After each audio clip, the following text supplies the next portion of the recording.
محترم حاضرین جماع، بزرگوں، نوجوان دوستوں، عزیز بچوں اور خواتین اسلام، پچھلے 2 خطبہ جمعہ میں آپ لوگوں کے سامنے ہم سب کو اپنی اعمال کی حفاظت کرنا بہت ضروری ہے۔ ہمیں وہ چیزیں پہچاننا ضروری ہے جو ہمارے اعمال کو یا تو سرے سے ختم کر دیتے ہیں، برباد کر دیتے ہیں، ان کا کوئی اجر و ثواب ہمیں نہیں ملتا، اور ایسی چیزوں کو جاننا بھی ہمارے لیے ضروری ہے جو ہمارے اعمال کو دھیرے دھیرے کھوکھلا کرتے ہیں، دھیرے دھیرے کھا جاتے ہیں، اور نتیجہ یہ ہوتا کہ اللہ تعالیٰ کے پاس ہمیں ان نیکیوں کا، ان نیک اعمال کا کوئی بدلہ نہیں ملتا۔ جو اعمال برباد کرنے والی چیزیں ہیں، جن سے ہماری نیکیاں تباہ و برباد ہو جاتی ہیں، ان میں سے 2 سب سے اہم چیزوں کا ذکر آپ کے سامنے کیا گیا۔ ان میں سب سے پہلی چیز شرک اکبر ہے، بڑا شرک، جس سے انسان کے سارے اعمال اللہ تعالیٰ ساری نیکیوں کو برباد کر دیتا ہے، اور انسان کو کسی بھی نیکی کا کوئی اجر و ثواب نہیں ملتا۔ دوسری چیز جو آپ کے سامنے پیش کی گئی، جس سے انسان کے سارے اعمال برباد ہو جاتے ہیں اور انسان جہنم کا حقدار ٹھہرتا ہے، وہ ہے کفر، اور اس کی بہت ساری شکلیں جو ہمارے معاشرے میں پائی جاتی ہیں وہ آپ کے سامنے بیان کی گئی ہیں۔ یہ جو 2 چیزیں آپ کے سامنے بیان کی گئی ہیں، ایک شرک اکبر اور ایک کفر، ایک مسلمان ہونے کے ناحیے سے، ایک مومن ہونے کے ناحیے سے تقریباً سارے مسلمان ان تمام چیزوں کو جانتے ہیں۔ شرک کسے کہا جاتا ہے، کفر کسے کہا جاتا ہے، اور حتی الامکان ہر مسلمان ان دونوں چیزوں سے اپنے اعتبار سے بچنے کی کوشش کرتا ہے۔ بسا اوقات شرک اکبر میں آدمی مبتلا ہوتا ہے، اس کے پاس بعض شبہات ہو سکتے ہیں، یا بسا اوقات لا علمی میں شرک اکبر میں مبتلا ہوتا ہے، لیکن اگر کسی مسلمان کو یہ معلوم ہو جائے کہ یہ بڑا شرک ہے، اس کی وجہ سے ہمارا اسلام ہم سے رخصت ہو جاتا ہے، ہم کفر میں چلے جاتے ہیں، تو کوئی بھی مسلمان شرک اکبر کی جرات نہیں کرتا۔ ایسے ہی کفر کا معاملہ ہے، اگر ہمیں معلوم ہو جائے کہ یہ کفر ہے، اس کی وجہ سے ہم کافر ہو جاتے ہیں، تو ایک مسلمان ہونے کے ناحیے سے ہم جلدی کفر والے کام انجام نہیں دیتے۔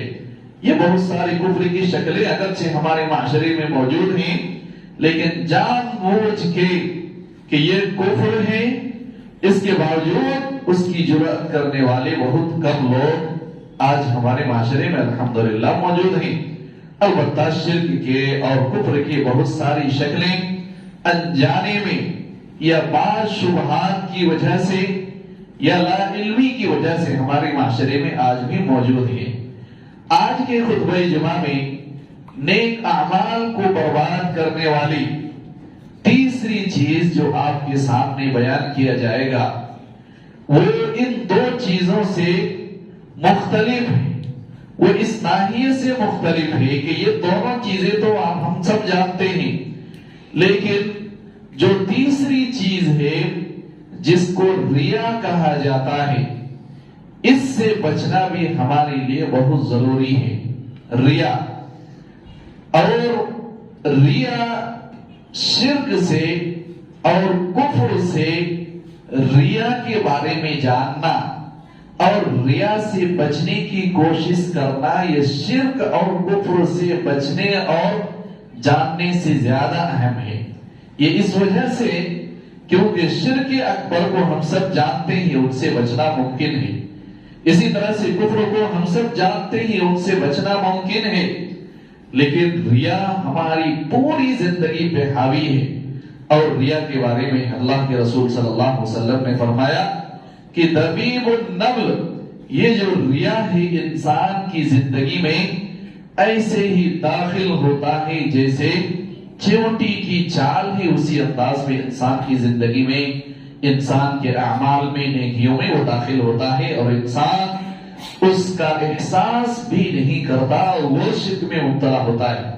یہاں پہ ایک اور علمی بات جو آپ کے سامنے بتانا ضروری ہے، وہ یہ ہے کہ اللہ تعالیٰ نے جہاں جہاں شرک اکبر کی مذمت بیان کی ہے، وہاں وہاں شرک اصغر ریا بھی داخل ہے۔ شرک اکبر کے بارے میں اللہ نے کہا کہ اللہ تعالیٰ شرک اکبر کو معاف نہیں کرے گا، اس کے علاوہ جتنے گناہ ہیں اللہ تعالیٰ چاہے تو معاف کر دے، تو شرک اصغر بھی اسی شرک میں داخل ہے جس کو اللہ تعالیٰ معاف نہیں کرے گا۔ یہ اور مسئلہ ہے کہ شرک اکبر کی وجہ سے اللہ تو اس کو جہنم میں داخل کرے گا، لیکن اس کی سزا کاٹنے کے بعد اس کو جہنم سے جنت میں داخل فرمائے گا۔ لیکن شرک اکبر کو اللہ تعالیٰ دنیا میں بھی معاف نہیں فرمائے گا، اور وہ جہنم میں جائے گا تو شرک اکبر کرنے والے کو جہنم سے بھی کبھی نہیں نکالا جائے گا۔ لیکن شرک اکبر کہنے کا مطلب یہ ہے کہ وہ بھی شرک میں داخل ہے، وہ بھی وہ گناہ ہے جس کو اللہ تعالیٰ کبھی اللہ تعالیٰ معاف نہیں کرتا، اس کی وجہ سے انسان جہنم میں جائے گا۔ اس کی سزا کاٹنے کے بعد شرک اصغر کرنے والے کو ہو سکتا ہے اللہ تعالیٰ جہنم سے نکال کے جنت میں داخل فرمائے گا۔ جو ریا ہے، یہ ریا ہے کیا چیز، اس کو سب سے پہلے ہمیں سمجھنے کی ضرورت ہے۔ آسان لفظوں میں اگر ہم یہ کہیں تو ریا دو طرح کی چیزوں کو ہم لوگ کہتے ہیں، یا شریعت میں دو طرح کی چیزوں کو ریا کہا گیا ہے۔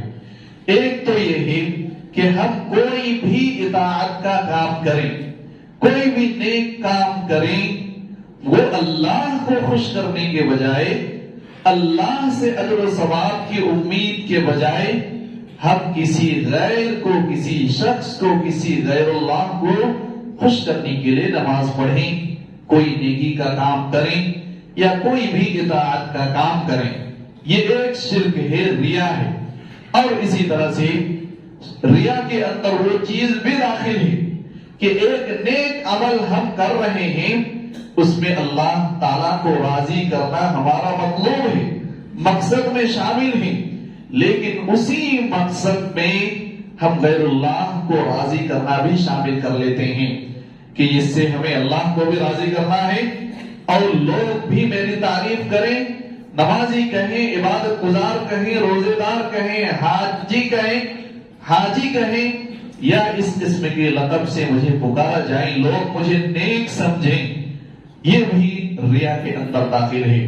خلاصہ کلام یہ ہے کہ ہم لوگ جو آپس میں عام بول چال میں بولتے ہیں، دکھاوے کے لیے کوئی کام کرنا، لوگوں کی تعریف بٹورنے کے لیے کوئی کام کرنا، دنیا میں فائدہ حاصل کرنے کے لیے کوئی کام کرنا، عزت اور منصب حاصل کرنے کے لیے کوئی اللہ کی اطاعت کا، رسول کی اطاعت کا، دین کا کوئی کام کرنا، اسی کو ریا کہا جاتا ہے۔ اور شریعت کے اندر اس کی بہت ساری جگہوں میں مذمت آئی ہے۔ چند آیتیں، چند حدیثیں آپ کے سامنے بہت ہی مختصر انداز میں پیش کرنے کی کوشش کریں گے۔ سب سے پہلی آیت کریمہ اللہ تعالیٰ نے سورہ ہود میں فرمایا، من کان یرید الحیات الدنیا وزینتها نوفی الیہم اعمالہم، اللہ تعالیٰ نے فرمایا جو دنیاوی زندگی کا طلبگار ہے، وزینتها، اور دنیاوی زندگی کے زیب و زینت کو چاہتا ہے، دنیاوی فائدہ کے لیے زندگی گزارتا ہے، نوفی الیہم اعمالہم، اللہ تعالیٰ کہتا ہے ہم وہ ساری چیزیں اس کو عطا کریں گے۔ دنیا کی جو بھی چیزیں جس کے لیے انسان محنت کرے گا اس کو اس کا بدلہ ضرور دیں گے، دنیا کے لیے محنت کریں گے، اللہ اس کا بھی بدلہ ہمیں پورا دے گا۔ اور اللہ تعالیٰ نے وہ فرمایا وَهُمْ فِيهَا لَا يُبْخَسُونَ، اور ان کے محنت کے برابر، اس سے زیادہ ہم اس کو دیں گے، اس کے محنت کے بقدر ہم کسی بھی اجر و ثواب میں دینے میں کمی نہیں کریں گے. جتنا انسان عمل کرے گا دنیاوی زندگی کے لیے اتنا دیں گے, اس سے زیادہ بھی دیں گے. اس کی مزدوری میں کسی بھی طرح کی کوئی کمی ہم نہیں کرنے والے, یہ اللہ تعالیٰ فرماتا ہے. لیکن اولئک الذین لہم فی الآخرۃ الا النار, لیکن ان لوگوں کے لیے آخرت میں جہنم کے علاوہ کچھ نہیں ہوگا, جہنم ہی ملے گا. ان کو آخرت میں جہنم کے علاوہ کوئی اجر و ثواب اور کوئی بدلہ نہیں دیا جائے گا. وَحَبِطَ مَا صَنَعُوا فِيهَا, اور دنیا میں جو کچھ نیک کام ان لوگوں نے کیا ہے وہ سارے کے سارے برباد کر دیے جائیں گے. وَبَاطِلٌ مَا كَانُوا يَعْمَلُونَ, اور جو نیکیاں دنیا میں کیے رہے ہوں گے ان تمام نیکیوں کو اللہ تعالیٰ باطل قرار دے گا, برباد کر دے گا, تباہ و برباد کر دے گا. اس لیے یہ ریا ہماری زندگی کا ایک اہم مسئلہ ہے. ہم میں سے ہر ایک شخص آج اس ریا میں مبتلا. کوئی بھی شخص یہ دعویٰ نہیں کر سکتا ہے کہ ریاکاری ہمارے اندر موجود نہیں ہے. ہم میں سے ہر ایک شخص اس میں مبتلا ہے, اس سے کوئی بھی مستثنا نہیں ہے. اور اس کا انجام اللہ تعالیٰ نے یہ بیان فرمایا, جو دنیاوی فائدہ حاصل کرنے کے لیے, دنیاوی مقاصد کے لیے دین کے کاموں کو انجام دے گا, اطاعت کے کاموں کو انجام دے گا. اللہ تعالیٰ نے فرمایا اولئک الذین لیس لہم فی الآخرۃ الا النار, ان لوگوں کے لیے آخرت میں جہنم کے علاوہ کچھ بھی نہیں, ان کو جہنم رسید کر دیا جائے گا. اللہ تعالیٰ ہم تمام لوگوں کی اعمال کی حفاظت فرمائے اور اللہ تعالیٰ ہم سب کو جہنم کی آگ سے بچائے. اللہ تعالیٰ نے ایک دوسری جگہ فرمایا من کان یرید العاجلۃ عجلنا له فیہا ما نشاء لمن نرید ثم جعلنا له جہنم یصلاها مذموما مدحورا. جو شخص دنیاوی زندگی کے لیے محنت کرے گا, عجلنا له فیہا ما نشاء, دنیا ہی میں ہم اس کا بدلہ جلدی عطا فرمائیں گے. ما نشاء, جو چاہیں گے عطا فرمائیں گے. لمن نرید, اور جس کو چاہیں گے اس کو عطا فرمائیں گے. یہاں بھی اس آیت کو سمجھنا بھی ضروری ہے. اللہ تعالیٰ یہ فرماتا ہے دنیاوی زندگی کے لیے جو محنت کرنے والے ہیں ان کو ہم عطائیں گے, عطا کریں گے, جو چاہیں گے وہ عطا کریں گے. یعنی کبھی ایسا بھی ہو سکتا ہے ہم محنت کر رہے ہیں کسی اور کے لیے لیکن اللہ تعالیٰ کوئی دوسری چیزوں سے ہمیں نوازتا ہے.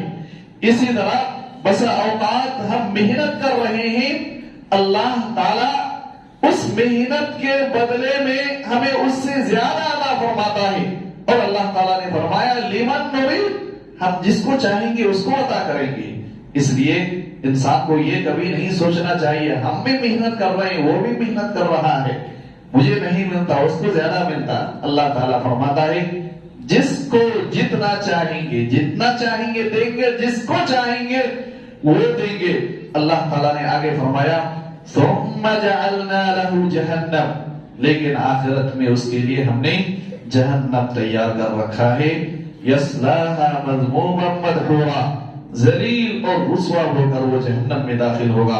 اور آگے اللہ تعالیٰ نے فرمایا ومن اراد الآخرۃ وسعى لها سعيها وهو مؤمن, جو آخرت کا ارادہ کرتا ہے, آخرت کے لیے اپنی زندگی گزارتا ہے, اپنے اعمال کو انجام دیتا ہے. وسعى لها سعيها, آخرت کے لیے انسان محنت کرتا ہے.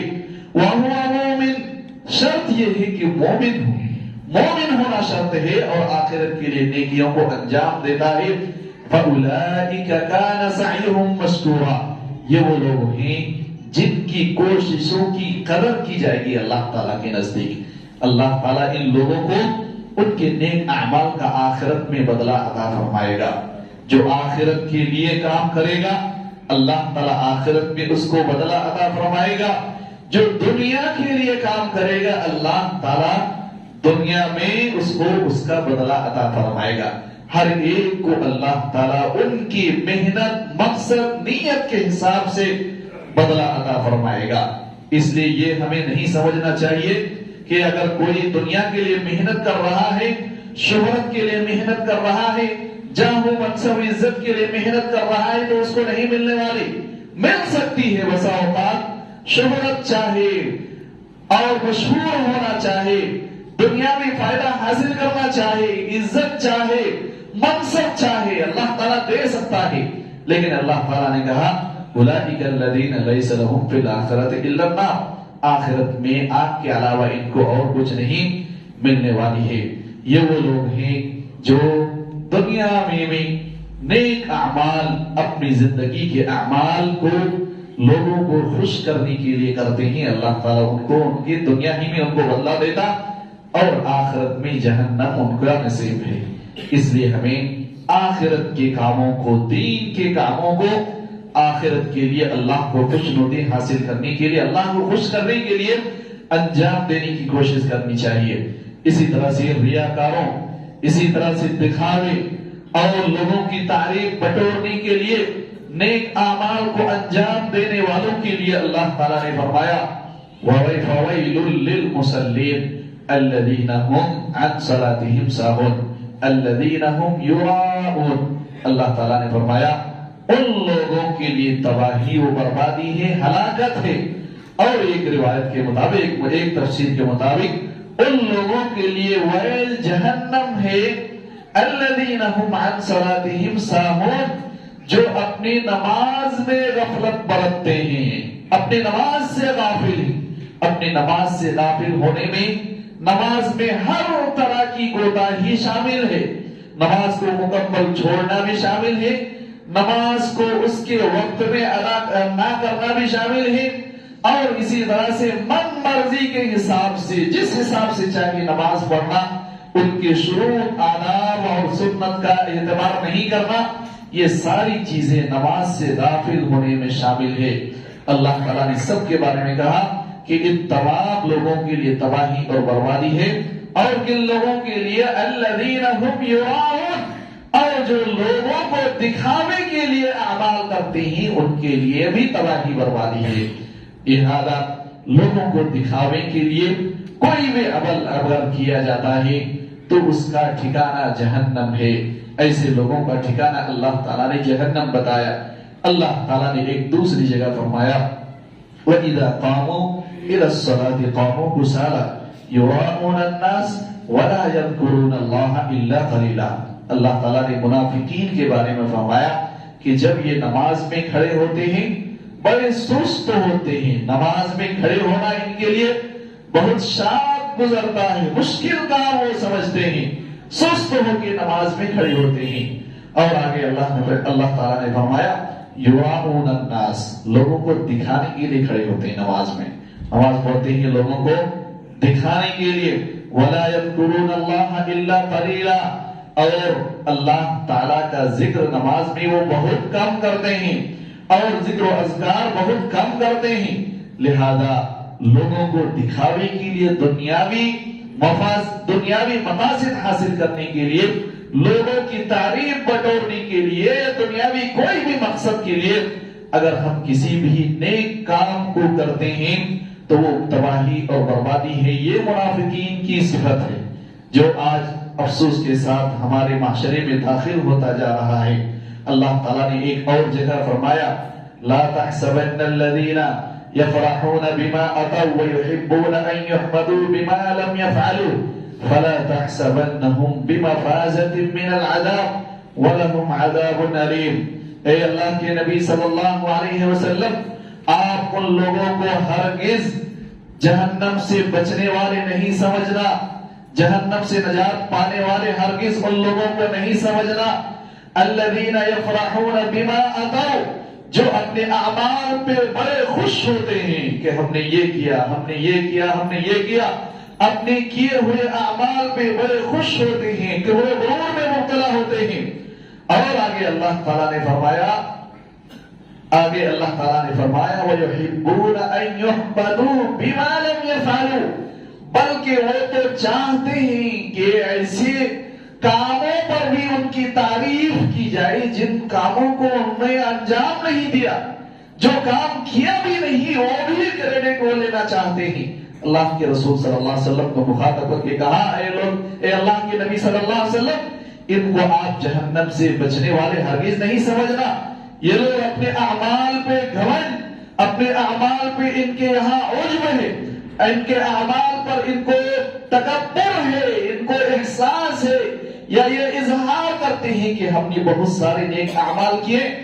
بلکہ معاملہ یہ ہے وَيَحْسَبُونَ وَيُحِبُّونَ أَن يُحْمَدُوا بِمَا لَمْ يَفْعَلُوا فَلَا تَحْسَبَنَّهُمْ بِمَفَازَةٍ مِنَ الْعَذَابِ. ان کا معاملہ یہ ہے کہ وہ چاہتے ہیں کہ ان اعمال کی کریڈٹ بھی ان کو ملے جن کو انہوں نے کیا ہی نہیں ہے. کوئی نیک عمل بھی نہیں کیا لیکن اس کا بھی کریڈٹ لینا چاہتے ہیں کہ ہم ہی نے کیا. اللہ تعالیٰ نے فرمایا اے اللہ کے نبی صلی اللہ علیہ وسلم یہ لوگ جہنم سے بچنے والے نہیں ہیں. بڑے خطرناک معاملہ ہے، بڑی جرأت کی بات ہے کہ ہم آج جس زندگی کو گزار رہے ہیں، جس زمانے میں گزار رہے ہیں، اپنی نیکیوں کو برباد کرنے کی بہت ساری شکلیں آج ہمارے معاشرے کے اندر داخل ہو چکی ہیں. ہمیں سے ہر ایک شخص یہ چاہتا ہے نیکیوں کے ذریعے سے لوگ ان کی تعریف کریں. کسی بھی نیک کام کرنے کے بعد سوشل میڈیا پہ فوٹو ڈال کے سوچتے ہیں کہ لوگ اس کی تعریف کریں، مطلب لائک کریں، ان کو شیئر کریں، کمنٹ کریں اور اچھا بولے، ماشاء اللہ، بارک اللہ بولے، لکھیں، ایکسلنٹ لکھیں. یہ ساری کی ساری چیزیں آج ہمارے معاشرے کی زندگی کا، ہماری زندگی کا ایک حصہ ہے جو افسوس کے ساتھ ہماری زندگی کو تباہ و برباد کرنے والی چیزیں ہیں. اس لیے لوگوں اس معاملے کو ہمیں بہت سیریس سمجھنے کی ضرورت ہے. یہ بڑی خطرناک چیز ہے جو آج ہمارے معاشرے میں آج داخل ہو چکی ہیں. بہت سارے نیک اعمال آج ہمارے معاشرے میں انجام لوگ دیتے ہیں. بسا اوقات ان اعمال کو صرف لوگوں کے دکھاوے کے لیے ہی انجام دیا جاتا ہے. بسا اوقات ان اعمال کو لوگوں کو دکھانا بھی مقصد ہے اور اللہ کو خوش کرنے کا مقصد بھی شامل ہوتا ہے. بسا اوقات ایک چھوٹا سا کام، ایک نیکی چھوٹی سی کرتے ہیں اور اس کو بڑا دکھانے کی کوشش کرتے ہیں کہ ہمیں بڑی نیکیاں کی ہیں. یہ بھی شرک کے اندر داخل ہیں، ریا کے اندر داخل ہیں. اور بسا اوقات ایسا بھی ہوتا ہے کہ ہم کوئی بھی نیک عمل نہیں کرتے، کوئی بھی نیکی کا کام ہم نے نہیں کیا ہے، لیکن ہمارے دل میں، ہمارے دل و دماغ میں یہ جذبہ، یہ شوق ہوتا ہے کہ کسی نیک کام کرنے والے کے ساتھ ہمارا بھی فوٹو چھپ جائے، اشتہار میں آ جائے، فیس بک اور واٹس ایپ میں آ جائے، تاکہ لوگ سوچیں کہ یہ بھی نیکی کا کام کرنے والا آدمی ہے. نعوذ باللہ من ذالک. اللہ تعالیٰ نے فرمایا وَيُحِبُّونَ أَن يَحْمَدُوا بِمَا لَمْ يَفْعَلُوا فَلَا تَحْسَبَنَّهُمْ بِمَفَازَةٍ مِنَ الْعَذَابِ. وہ لوگ ایسے کام پہ اپنی تعریف چاہتے ہیں جن کاموں کو ان لوگوں نے کیا بھی نہیں ہے. فَلَا تَحْسَبَنَّهُمْ بِمَفَازَةٍ مِنَ الْعَذَابِ. اے اللہ کے نبی صلی اللہ علیہ وسلم، ان کو کبھی بھی آپ جہنم سے بچنے والے نہیں سمجھنا. جہنم میں جانا، ان کو جانا پڑے گا. ایسے کاموں کی بھی کریڈٹ لینے کی عادت آج ہمارے معاشرے میں موجود ہے. جب تک ہماری مسجد سے، ہماری مسجد کا بینر نہ لگے، جب ہماری جمعیت کا کوئی بینر نہ لگے، ہماری جماعت کا کوئی بینر نہ لگے کسی بھی نیک کام کو کرنے کے ساتھ، تب تک ہمیں تسلی نہیں ہوتی ہے.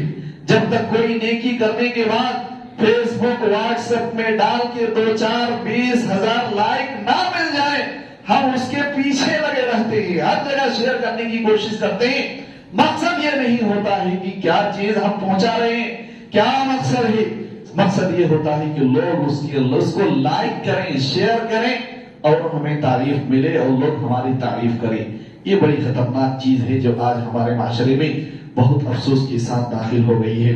اس کے بعد ایک آخری بات آج کے خطبہ جمعہ میں، بقیہ باتیں انشاءاللہ آئندہ خطبہ جمعہ میں کرنے کی کوشش کریں گے.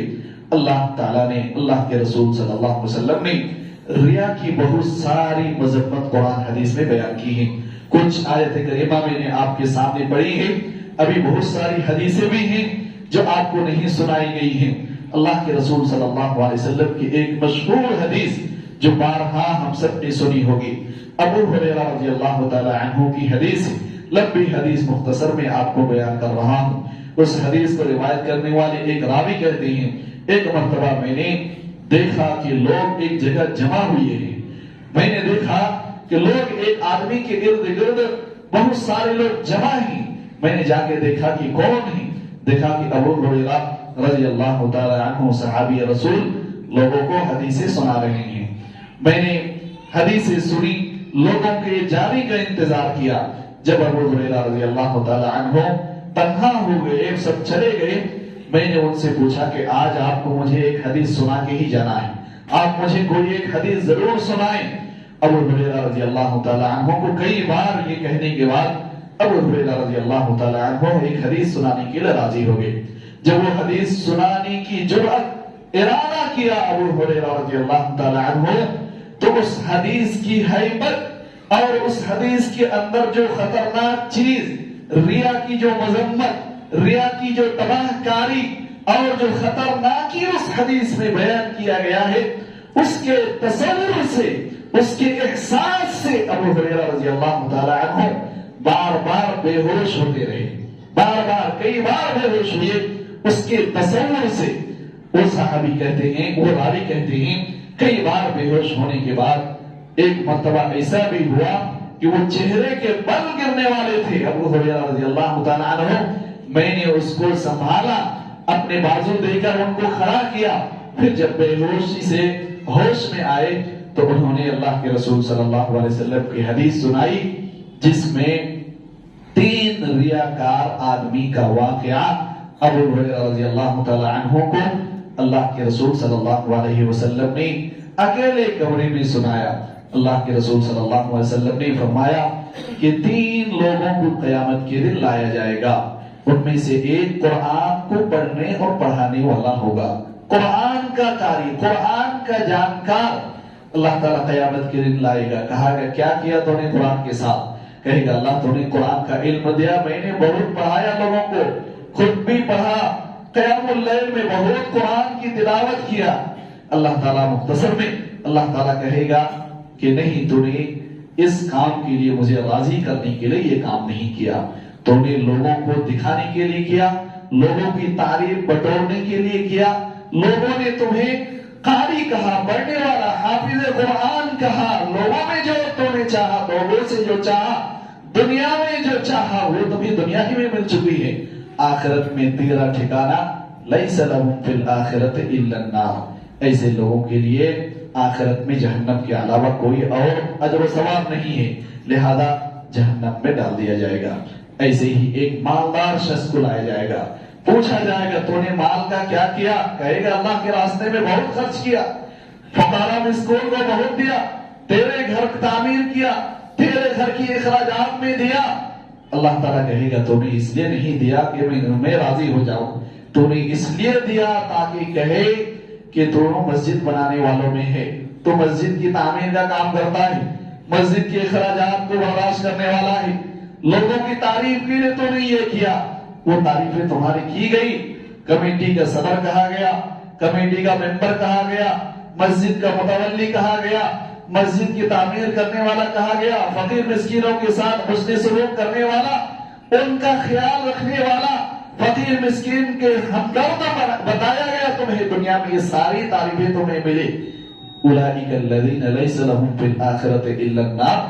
آخرت میں ایسے لوگوں کے لیے جہنم کے علاوہ کچھ نہیں, جہنم میں جاؤ. تیسرے آدمی کو بھی لایا جائے گا اور وہ اللہ کے راستے میں جہاد کر کے شہید ہو گیا ہوگا, اپنی گردنیں کٹا کے گیا ہوگا اللہ تعالیٰ کے پاس. اللہ تعالیٰ اس کو بھی کہے گا تجھے بہادر کہا گیا دنیا میں, تو نے بہادری کا پرچہ لہرانے کے لیے تو نے جہاد کیا, مجھے خوش کرنے کے لیے تو نے نہیں کیا, اس لیے تجھے بہادر کہا گیا دنیا میں, تو بڑا بہادر ہے دنیاوی اعتبار سے. یہاں پہ اولئک الذین لیس لہم فی الآخرۃ الا النار, یہاں پہ تو آخرت میں دکھانے والوں کے لیے کوئی بھی جگہ نہیں ہے, دکھانے والوں کا ٹھکانہ وہی جہنم ہے, اس لیے جہنم میں جاؤ. ابو ہریرہ رضی اللہ تعالی عنہ ان 3 لوگوں کی واقعات سننے, ان کا تصور کرنے کی بڑی بڑی نیکیاں ہیں, اس سے بڑی نیکیاں کیا ہوں گی. ان بڑی بڑی نیکیوں کو کرنے والوں کا حال اس زمانے میں یہ ہے. اللہ کے رسول صلی اللہ علیہ وسلم کی حدیث کے مطابق اس تصور سے ابو ہریرہ رضی اللہ تعالی عنہ بار بار بے ہوش ہو کے گرتے تھے, اور جب یہ حدیث معاویہ رضی اللہ تعالی عنہ کو سنائی گئی. معاویہ رضی اللہ تعالی عنہ صحابی رسول کو جب یہ حدیث سنائی گئی تو معاویہ رضی اللہ تعالی عنہ نے فرمایا قد فعل بهؤلاء هذا فكيف بمن بقي من الناس. جب ان نیک کام کرنے والے ان نیک کام لوگوں کے ساتھ اس طرح کا معاملہ کیا گیا تو باقی لوگوں کے ساتھ کیا کیا جائے گا. اس کے بعد پھر معاویہ رضی اللہ تعالی عنہ بہت زور قطار سے رونے لگے, بہت دیر تک رونے لگے. راوی کہتے ہیں حتی ظننا انہ ہالک, ہمیں یہ خیال ہونے لگا کہ معاویہ رضی اللہ تعالی عنہ اب اپنے آپ کو رو کر ہلاک کر لیں گے. یہ ہے ریاکاری کا انجام, دکھاوی کا انجام, شہرت کا انجام, لوگوں سے تعریفیں بٹورنے کے لیے دین کا کام نیکیاں کرنے والے, اطاعت کا کام کرنے والوں کا انجام. لہذا انسان کو اس راستے سے ہمیشہ بچنے کی کوشش کرنی چاہیے. سفیان ثوری رحمۃ اللہ علیہ فرماتے ہیں ما عالجت شيئا اشد علي من نیتی فانها تتقلب علي. یہ علماء ہیں, یہ محدثین ہیں, یہ کہتے ہیں کہ میں نے زندگی میں اپنی بہت ساری بیماریوں کا, جسمانی, دلی اور دماغی بہت ساری قلبی بیماریوں کا علاج کیا, لیکن ریا سے زیادہ خطرناک بیماری کا علاج, اس سے زیادہ خطرناک بیماری میں نے کبھی نہیں دیکھی. کیونکہ جب میں اپنے اندر اخلاص پیدا کرنے کی کوشش کرتا ہوں, اپنی نیت درست کرتا ہوں, تتقلب علی, دوسرے راستے سے وہ پھر میری زندگی میں داخل ہو جاتا ہے. نیت کو درست کرنا, اخلاص اپنے اندر پیدا کرنا, یہ بڑا مشکل کام ہے. امام سفیان ثوری کہتے ہیں اس سے زیادہ مشکل کام اور کوئی نہیں ہے کہ ہم سارے کام کو صرف اللہ کے لیے انجام دیں, صرف اللہ کے لیے نیکیاں کریں, اللہ کو خوش کرنے کے لیے نیکیاں کریں, اور لوگوں کی تعریف کا جذبہ ہمارے دل و دماغ میں نہ ہو, دنیاوی فائدے کا جذبہ ہمارے دل و دماغ میں نہ ہو. یہ بہت مشکل کام ہے اور اس کے لیے میں نے زندگی بھر محنت کی ہے. یہ سفیان ثوری کہتے ہیں جب بھی میں محنت کرتا ہوں پلٹ کے کہیں دوسری جگہ سے ریا اور طلب اور لوگوں کی تعریف کا جذبہ میرے دل و دماغ میں آ جاتا ہے, اور ہم سب اس چیز کو محسوس کرتے ہیں. ہر ایک اپنے گریبان میں جھانک کے دیکھیں کیا یہ جذبہ ہمارے اندر پایا جاتا ہے یا نہیں. اللہ کے راستے میں خرچ کرنے کے بعد کوئی ہمیں خرچ کرنے والا کہے اس کا تصور ہمارے احساس دل دماغ میں ہوتا ہے یا نہیں. ہر ایک کو اس چیز کا احساس ہوتا ہے کہ جو بھی نیک کام کریں اس کا فائدہ ہمیں دنیا ہی میں ملے, لوگ اس کی تعریف کریں, فوٹو چھاپیں, اشتہار میں آئے, فیس بک واٹس ایپ میں ڈالا جائے. اور مثالات تو ایسا بھی ہوتا ہے کوئی چھوٹی نیکی کام کرتا ہے, نیکی کا کام کرتا ہے, اگر بائی چانس اس کی تصویر نہیں ڈالی گئی, فوٹوز ڈالی نہیں گئی, اس کے ساتھ کام کرنے والے کسی اور کی تصویر اگر آ گئی تو آدمی کو بڑا بوجھ محسوس ہوتا ہے. وہی کام کرنے والا وہ بھی, وہی کام کرنے والا میں بھی, اس کی تصویر آ گئی, میرا فوٹو نہیں آیا. یہ اس قسم کی جو تصور آج ہمارے معاشرے میں موجود ہیں جو ہماری زندگی کو برباد کرنے کے لیے بہت کافی ہیں. اس لیے ضرورت ہے کہ ہم ریا سے, دکھاوے سے, شہرت سے, دنیا طلبی کے لیے ہم اللہ تعالیٰ کا کوئی بھی کام ہمیں نہیں کرنا چاہیے. اللہ کو خوش کرنے کے لیے ہمیں کرنی چاہیے. اس کے بعد ایک آخری اور اہم بات, ہم میں سے بہت سارے لوگوں کو ایسا لگتا ہوگا, بہت سارے لوگ یہ سوچتے ہوں گے کہ ہم مخلص ہیں, ہماری نیت درست ہے, ہمارے اندر اخلاص پایا جاتا ہے. لیکن ایسے لوگوں کو بھی سوچنے کی ضرورت ہے کہ جس آدمی کو لگتا ہے کہ میں مخلص ہوں, میرے اندر اخلاص ہے, میری نیت درست ہے, اس آدمی کو اور زیادہ اخلاص کی ضرورت ہے. جس آدمی کو لگے کہ میں مخلص ہوں اس کو اخلاص کی ضرورت ہے, کیونکہ کوئی بھی مخلص کو یہ احساس کبھی پیدا نہیں ہوتا ہے کہ میں مخلص ہوں, کیونکہ وہ اخلاص اور پیدا کرنے کے لیے کوشش کرتا ہے. جیسے علم کا معاملہ ہے ایسے ہی اخلاص کا معاملہ ہے. جس کے پاس سب سے زیادہ اخلاص ہوگا اس کو لگے گا کہ مجھے اور اپنے اندر اخلاص پیدا کرنے کی ضرورت ہے, اور جس کے اندر کم اخلاص ہوگا اس کو لگے گا کہ میں مخلص ہوں. اس لیے جس آدمی کے اندر یہ اخلاص پائے جانے کا تصور موجود ہو اس کو چاہیے کہ وہ اپنے اخلاص کو درست کرے, اپنی نیت کو اور درست کرنے کی کوشش کریں. اللہ تعالیٰ سے دعا ہے کہ اللہ تعالیٰ ہم سب کو مخلص بنائے. اللہ تعالیٰ ہم تمام لوگوں کے اندر اخلاص پیدا فرمائے. اللہ تعالیٰ ہماری نیتوں کو درست فرمائے. اللہ تعالیٰ ہمیں اپنے نیک اعمال کی حفاظت کی توفیق عطا فرمائے. اللہ تعالیٰ ہم سب کو دنیا اور آخرت ہر جگہ میں کامیابی عطا فرمائے. اللہ تعالیٰ ہمیں شرک سے، کفر سے اور ریاکاری سے محفوظ رکھے. آمین. بارک اللہ لنا ولکم فی القرآن المجید ونفعنی وإیاکم بالآیات والذکر الحمید. انہ تعالی جواد کریم ملک رؤوف رحیم.